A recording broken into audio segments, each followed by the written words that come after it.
દ્વારકાના જામ ખંભાળિયા નગરપાલિકા દ્વારા શહેરની સ્વચ્છતા માટે ખરીદેલા લાખો રૂપિયાના વાહનો ધૂળ ખાટા બની રહ્યા છે, જે ઓગસ્ટ અને સપ્ટેમ્બર માસમાં સપ્લાય કરાયેલા 4 વાહનો, 3 મિની ટ્રેક્ટર અને એક સ્વીપર મશીન છેલ્લા 4 માસથી બંધ હાલતમાં જોવા મળી રહ્યું છે, જે આ વાહનોની કુલ કિંમત ₹71,85,000 વધુ છે, જે પાલિકાની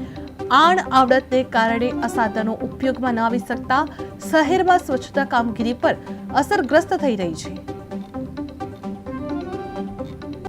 દ્વારકા જિલ્લામાં સ્વચ્છ ભારત મિશન હેઠળ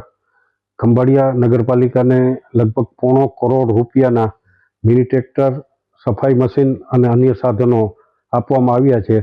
જેનો ઉપયોગ સફાઈ કાર્યમાં કરવાથી ગામની સમસ્યા સફાઈની નિવારણ થાય અને સ્વચ્છતા અભિયાનની ઝુંબેશ વેગવંતી થાય। પરંતુ ખંભાળિયા નગરપાલિકાના ચીફ ઓફિસર અને વહીવટી વ્યક્તિઓ, અધિકારીઓની બેદરકારીના કારણે આ ₹1.25 કરોડ રૂપિયાના સાધનો જે ઓગસ્ટ અને સપ્ટેમ્બર મહિનામાં આવી ગયેલા છે, તે કામ વગરના અને ધૂળ ખાતા પડ્યા હોય,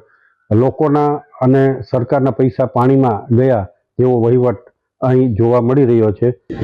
દેવભૂમિ દ્વારકા જિલ્લાના મુખ્ય મથક એટલે જામ ખંભાળિયા નગરપાલિકા એટલે એનું બીજું પર્યાય દઈએ તો ભ્રષ્ટાચારથી ખદબદતું વહીવટ અને ભ્રષ્ટાચારી શાસકો, એનો તાજેતરનો તાંદ્રશ નમૂનો જોઈએ તો લગભગ ₹1.25 કરોડ જેટલી મશીનરી, જેમાં સ્વીપર મશીન છે, મિની ટ્રેક્ટરો છે, એ ધૂળ ખાતા પડ્યા છે। અને સૌથી મોટી વિશેષતા કહીએ આ ભ્રષ્ટાચારી શાસકોની અને નગરપાલિકાના ચીફ ઓફિસરની કે એનું ચૂકવણું કરી